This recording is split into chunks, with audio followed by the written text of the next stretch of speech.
I paid 55 British sterling pounds for a professional wash and blow dry at Dyson flagship beauty lab store on Oxford Street, central London, and I went home and I redid my hair myself. Hello and welcome back to my channel. My name's Latticia. If you're new here, please make sure to like, comment and subscribe. I'm all about romanticizing fine 4C wash day routines, low tension hairstyles and healthy hair habits. So today I'm going to walk you through exactly what happened, what I would have done differently, and why I think textured hair education has a long way to go. When I booked my appointment, I selected my hair type so they knew exactly what I was coming into store with. Honestly, I was really looking forward to it. This wasn't my first appointment with Dyson Beauty Lab. I'd actually had an appointment before and I had a great experience. So I went in expecting that same level of service. I also use my Dyson Nora hairdryer every single wash day, so I know their products can deliver. But more than anything, I am a busy mum of two. I wanted to sit back and enjoy someone else taking care of my hair for a change. I also wanted to learn from the professionals too. What other tips could I pick up in this appointment? I'm a natural hair influencer. I love putting the girls on. £55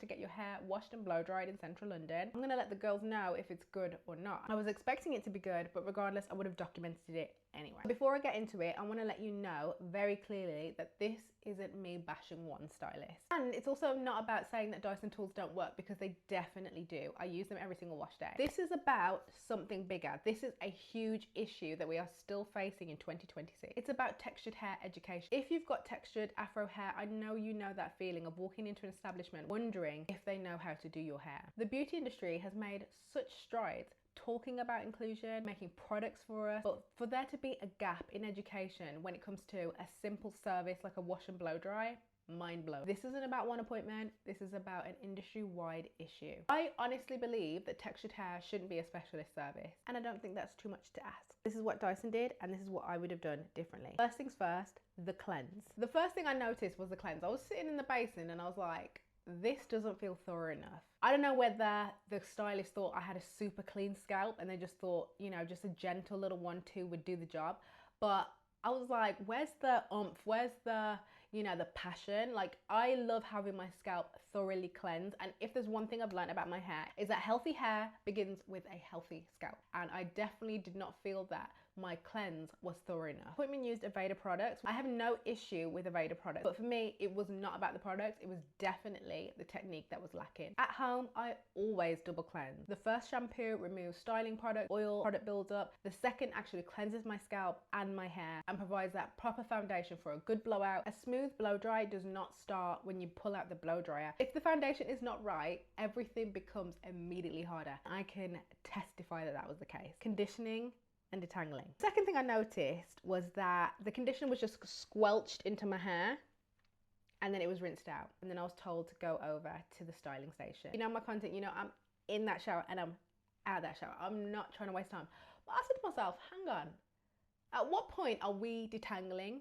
Because ain't nothing happening here. Like, surely, even if I washed my hair 2 days ago, you know that with afro hair, I had, well, at least mine doesn't, because it's so coily. Shedded hair clings on. It's really important for me to remove those hairs, and I prefer to do that while I've got the slip to minimize breakage. My hair wasn't detangled at any point. It wasn't detangled at conditioning stage, which is what I usually do. For me, this is the most important part of wash day. I love a clean scalp, but I love detangling my hair even more. I literally pick conditioners and masks based off their slip. I'll have the smoothest, easiest time detangling my hair if I have maximum slip. Conditioner for me isn't just there to moisturize my hair, it's actually there to provide an environment for me to adequately remove the hair that I've lost throughout the week. I always work in sections. I work from tip to root, and if I hit a knot, I stop. I try and tease it with my fingers. If I can't tease it with my fingers, a little snip with some sharp shears, and I carry on.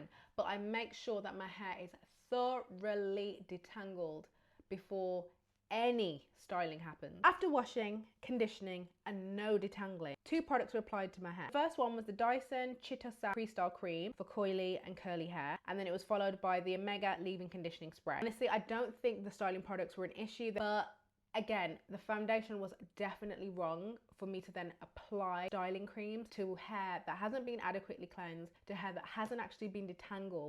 What are we doing here? Okay, so the blow dry. The blow dry.